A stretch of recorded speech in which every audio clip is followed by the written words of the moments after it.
Monsieur le Président du Conseil exécutif de Corse, le groupement d'intérêt public de Corse, le GIRTEC, joue un rôle crucial dans la gestion et la régularisation du foncier sur l'île. Depuis sa création en 2007, il s'attache à sécuriser les droits de propriété et résoudre le désordre foncier causé par l'absence de titre de propriété. Ce travail est fondamental pour la stabilité juridique et économique de l'île, le développement immobilier et la préservation de notre patrimoine culturel. Sa compétence est reconnue par tous et son action doit être renforcée. Il y a quelques semaines, la présidente du GIRTEC quittait ses fonctions. Ce départ laisse planer de nombreuses incertitudes quant au devenir de l'outil, notamment auprès de ses salariés.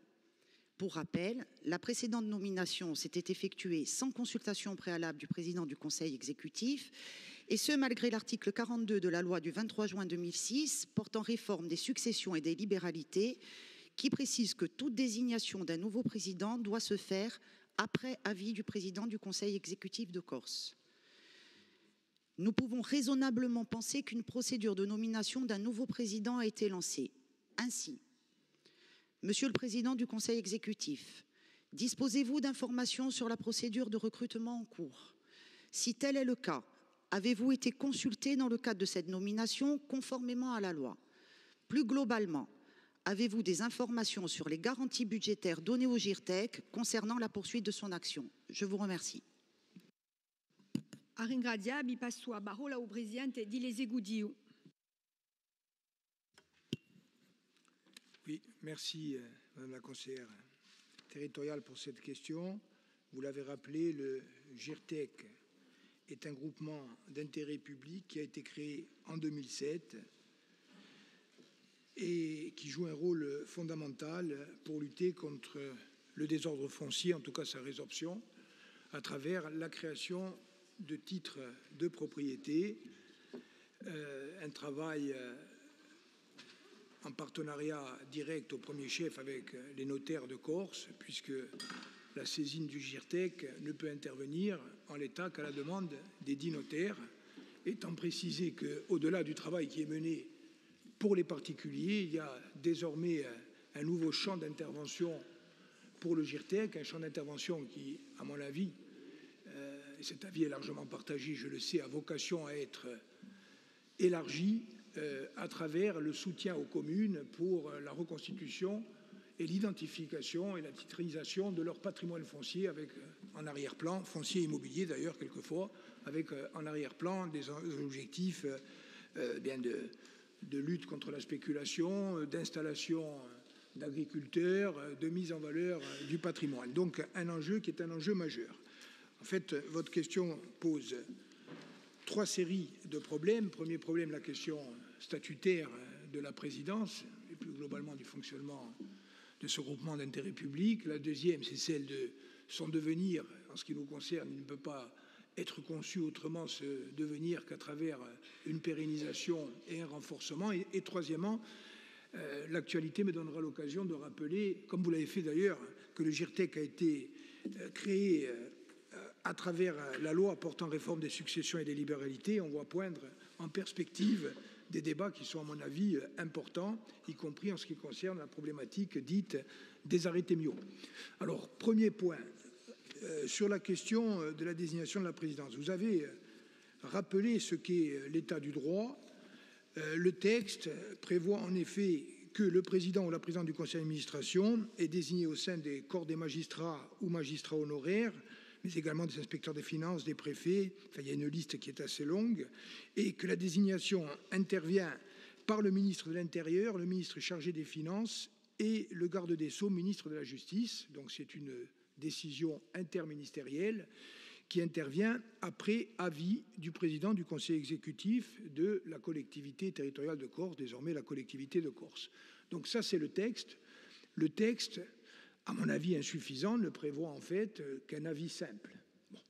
On pourrait penser à un avis conforme ou à une décision copartagée entre l'État et la collectivité de Corse. À mon avis, c'est une proposition que nous avons à faire. Mais le texte ne prévoit pas ça.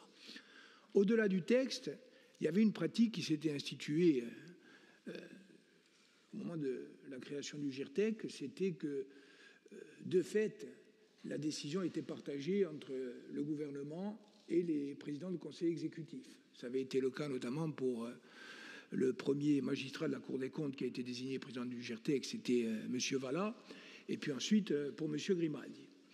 M. Grimaldi ayant pris sa retraite et quitté ses fonctions, il a fallu procéder au renouvellement. Et il y a eu effectivement, vous l'avez rappelé, mais je le redis pour que l'Assemblée de Corse l'ait en tête, une première difficulté. Nous étions dans un climat de relations compliqué avec l'État et son représentant dans l'île.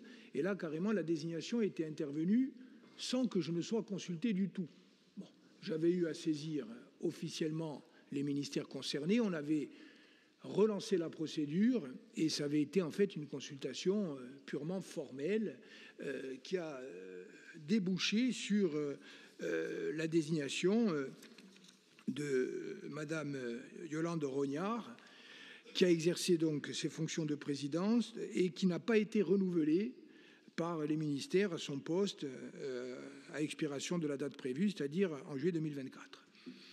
Et donc, une nouvelle procédure a été engagée et il y a eu à nouveau une difficulté, en tout cas à mon sens une difficulté, c'est que j'ai eu un premier courrier de monsieur le préfet de Corse, le 8 juillet 2024, qui m'a indiqué que, suite à la publication de la fiche de poste du président du conseil d'administration du GIRTEC, c'était une magistrate actuellement en poste à Bastia qui avait fait acte de candidature. Et donc, en me joignant le CV et la lettre de motivation de cette magistrate, le préfet me demandait de donner un avis.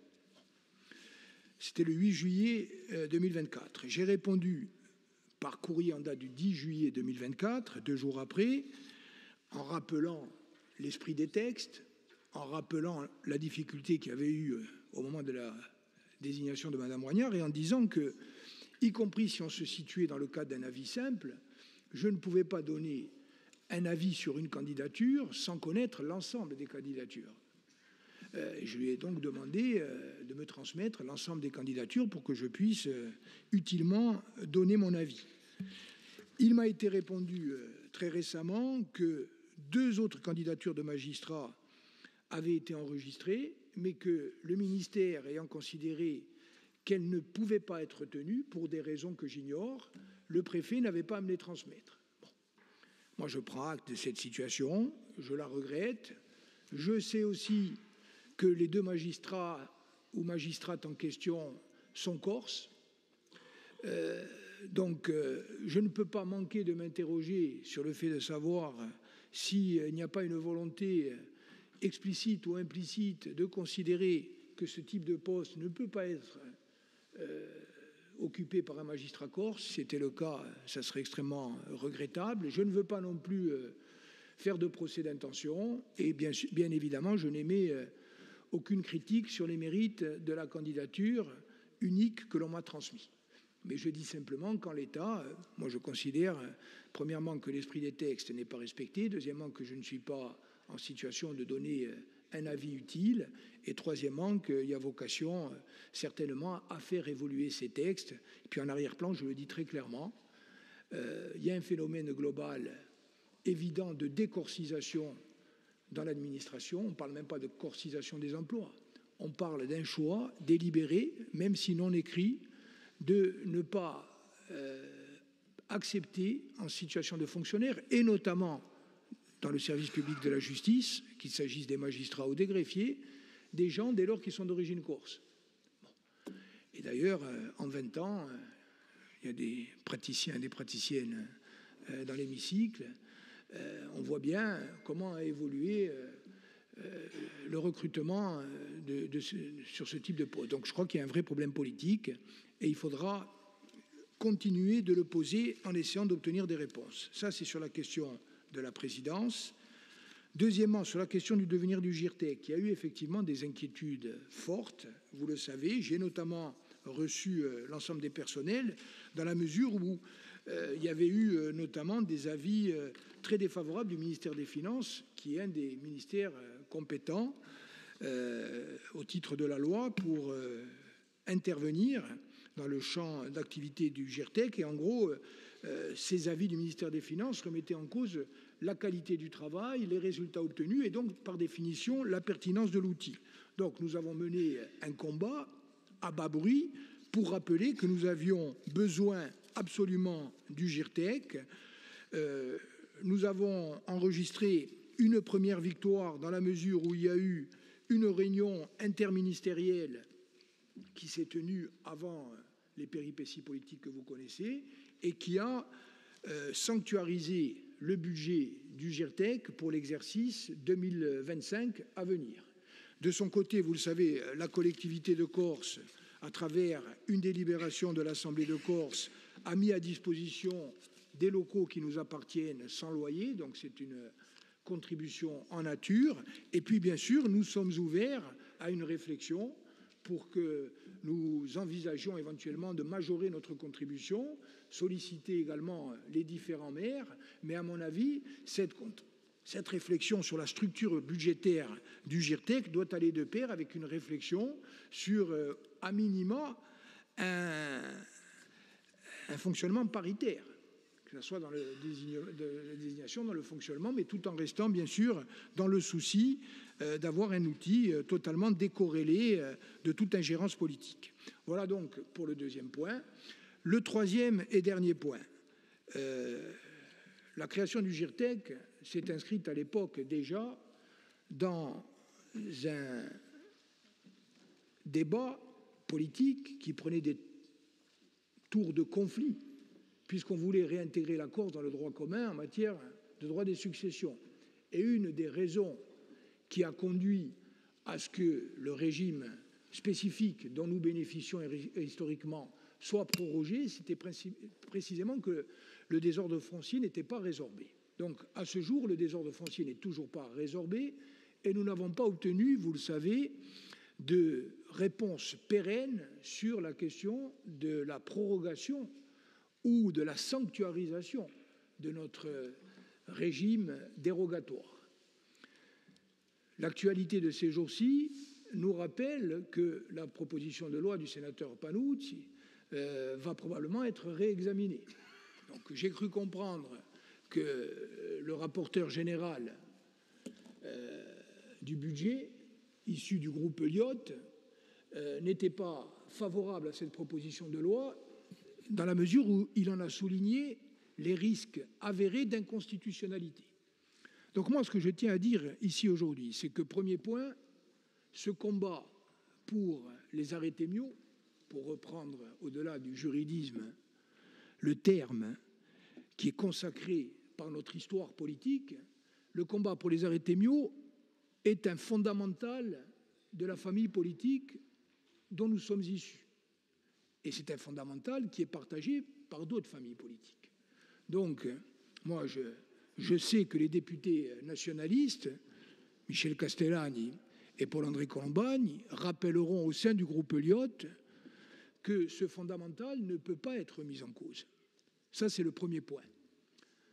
Le deuxième point, c'est vous dire, avec gravité et solennité, que, a fortiori dans le contexte incertain au plan politique que connaît aujourd'hui la France, il y a des risques, y compris si la proposition de loi du sénateur Panucci est votée. Et nous la soutenons sans ambiguïté. Je vous rappelle notre vote à l'unanimité sur proposition du Conseil exécutif. Nous la soutenons, mais nous avons insisté aussi sur les risques avérés d'inconstitutionnalité.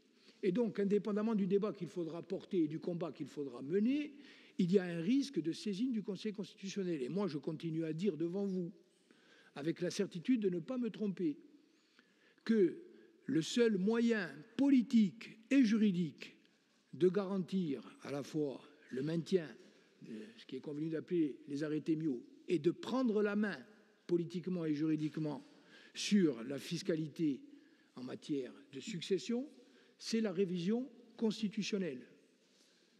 La révision constitutionnelle et son corollaire, un statut d'autonomie. Je le dis et je le redis avec force et solennité pour que cela soit entendu et écrit, y compris dans les procès-verbaux de notre Assemblée. En tout cas, nous, quand je parle de nous, c'est le Conseil exécutif, c'est la majorité territoriale, c'est, j'en suis certain, l'ensemble des nationalistes. Nous allons continuer à mener ce combat, qui est un combat fondamental, et nous chercherons, comme nous l'avons toujours fait, à faire converger l'ensemble des forces politiques au-delà des nationalistes pour pouvoir concrétiser des solutions qui soient des solutions pérennes, conformes à l'intérêt des Corses et de la Corse.